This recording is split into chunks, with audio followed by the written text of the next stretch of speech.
Subcampeonato 74 ya representa a Consejo de Universidad de Unidad de Turismo.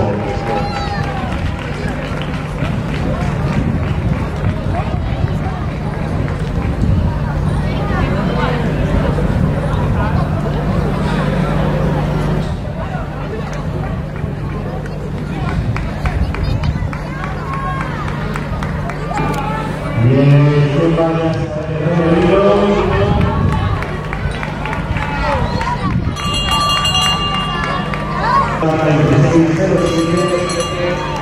y un segundo a la de la mesa de servicio.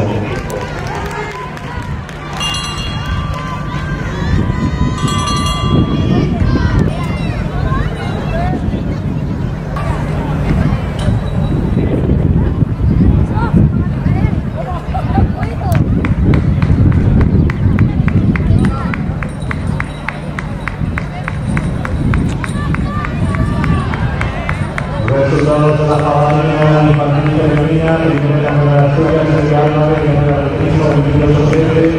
segundo equipo de Asturias, Alba Fernández, de la Unidad del Piso, 22-17, tercero de la López a la García, de la Zona de la Universidad de Área,